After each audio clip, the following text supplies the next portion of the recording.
The dog found the well on the first morning, not the working well beside the ranch house, which was functional and capped and easy to see, the other one, the old one out in the east pasture, covered with a rusted iron plate that had been sitting on top of it so long the grass had grown up around the edges and reclaimed it almost entirely.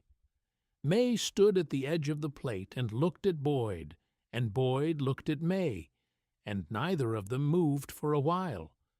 Boyd Hatch was 53 years old, former Air Force, and had driven out to the Idaho panhandle from Boise the previous evening with his Catahoula Leopard dog and a single bag, and no idea how long he was planning to stay.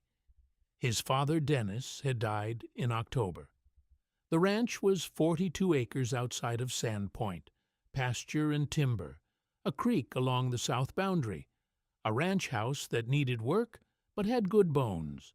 The problem was Dennis's second wife, Carol, who had died 4 years before Dennis, and whose 2 children from her first marriage, a man named Peter and a woman named Diane, had filed a claim against the estate asserting that a 2009 agreement between Dennis and Carol had given them shared inheritance rights to the ranch. Boyd had not seen the 2009 agreement. The estate attorney had not been able to locate a copy. Peter and Diane's attorney had submitted what they said was the original, signed by both Dennis and Carol. Boyd's name did not appear in it. Dennis had never mentioned it.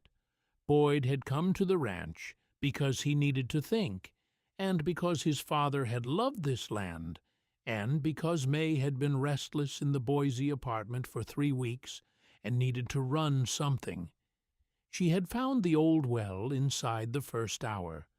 May was a blue merle Catahoula, 4 years old, with the glass eyes that made people uncomfortable around the breed if they had not encountered one before. She worked with her nose low and her body close to the ground, and she had a specific behavior when she found something she considered significant, which was to stand over it and look at Boyd without making a sound. She had done this at the rusted iron plate in the east pasture on the first morning, and Boyd had noted it and moved on because there were other things to look at first. On the second morning, she was back at the plate before Boyd had finished his coffee. He walked out to her across the frost-stiff grass. She was standing over the plate the same way she had the day before, looking at him steadily. Boyd found a length of pipe in the equipment shed and used it to pry the iron plate aside. The well was dry, stone-lined, hand-dug, the kind made before drilled wells were standard in this part of Idaho. It went down about 20 feet. Boyd shone a flashlight down the shaft and saw nothing but stone and old timber shoring at the bottom. He was about to replace the plate when May stepped forward and put her nose over the edge of the shaft and held it there. Boyd looked more carefully. On the interior wall of the well, about 4 feet down, fixed to the stone with 2 iron spikes driven into the mortar, was a wooden box the size of a shoebox. It had been there long enough that the stone had darkened around the spikes with age, but the box itself was intact.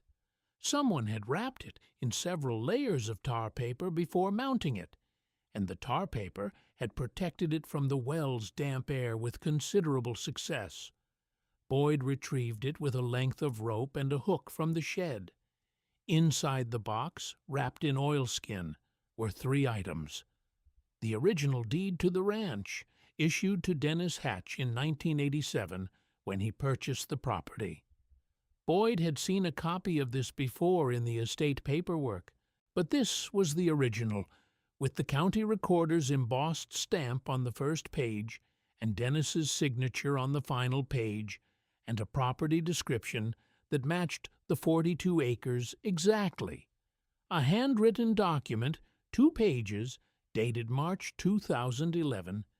Dennis's handwriting, which Boyd recognized from a lifetime of notes, left on kitchen tables and tucked into birthday cards, signed at the bottom, 2 witness signatures below Dennis's, and a letter, addressed to Boyd, in his father's hand.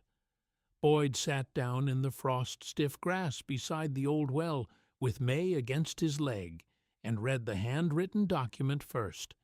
It was a codicil to Dennis's will, dated 2 years after the 2009 agreement Peter and Diane were asserting. It stated, in Dennis's plain and unlawyered language, that the ranch and all associated property rights were to pass entirely to Boyd Hatch upon Dennis's death, and that no prior agreement, whether written or verbal, should be construed to diminish or divide this inheritance. He had signed it in front of 2 witnesses, whose names and addresses were written below their signatures. One was a neighbor.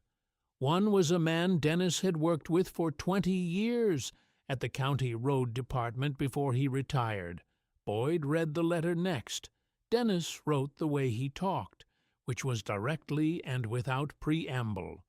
He wrote that he had signed the 2009 agreement with Carol because she had asked him to, and because he had loved her, and because at the time he had believed it was the right thing to do. He wrote that Peter and Diane had never come to the ranch while Carol was alive, and had never called after she died, and that he had grown to understand what the agreement actually meant in practical terms, and had decided it was not what he wanted. He wrote that he had consulted an attorney in 2011, a woman in Sandpoint, who had told him the codicil was valid and superseded the 2009 agreement on the specific matter of inheritance. He had signed the codicil and had the attorney file a copy. He had put the original in the well because he did not trust paperwork left in houses to stay where it was put. He wrote, "I know you will find it. You always did find the things that mattered, or the dog will." Boyd read that line twice. He folded the letter and put it in his jacket pocket and sat with Mae for a while. The frost was coming off the grass in the morning sun. The creek along the south boundary was audible from where he was sitting, low and steady. His father had put this here for him, had thought it through, consulted someone who knew what they were doing, gotten it right, and put it in a place where it would keep until it was needed. He had known Mae for 2 years by the time Dennis died. He had brought her out here once in the summer of that year, and she had run the east pasture for most of an afternoon while Boyd and Dennis sat on the porch and watched her work. Dennis had said she was a good dog. He said Catahoulas had a way of finding things other dogs walked past. He had left it at that. But Boyd understood now that Dennis had been watching Mae that afternoon with something more specific in mind than appreciation.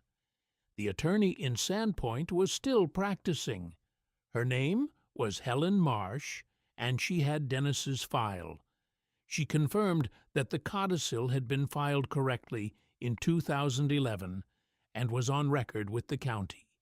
She said the filing predated any subsequent legal action by Peter and Diane's attorney by more than a decade, and was unambiguous in its intent. She sent a letter to Peter and Diane's attorney the following week. The response took 10 days. When it came, it did not contest the codicil. It stated that upon review of the filed documentation, the 2009 agreement did not supersede a valid subsequent codicil, and that the claim was being withdrawn. Boyd was in the equipment shed replacing a broken hinge on the main door when Helen called to tell him. He thanked her and finished the hinge and went inside and made coffee. He stayed through the winter. He had not decided to stay permanently in any formal way. He had simply found that each morning when he woke up in his father's ranch house with Mae on the floor beside the bed and the creek audible in the quiet before dawn, there was nothing that needed him elsewhere more than this place needed him here. He repaired the fence along the north boundary. He cleared the timber that had fallen across the creek access during a storm the previous winter. He learned which of the equipment was still serviceable and which needed to be replaced, and started replacing it in order of necessity. The old well he capped properly. He replaced the rusted iron plate with a fitted concrete cover, and marked it with a stake so nobody would walk onto it in tall grass. He left the wooden box on the shelf above the kitchen table. The original deed and the codicil were with Helen in Sandpoint, in a fireproof safe. The letter was in the inside pocket of his jacket, where he kept things he intended to keep. Dennis had written, "The dog will find it." He had been right. He usually was about the things that mattered. Boyd had spent a long time understanding that, which was the particular work of being someone's son, and he was still doing it, out here on 42 acres in the Idaho panhandle, with a creek running along the south boundary, and a Catahoula working the east pasture every morning, like she owned the place. She did, more or less. They both did. Every story on this channel starts the same way. A veteran and his dog, and something the dog knew before the man did. New story next week. Subscribe if you want to be here when it drops.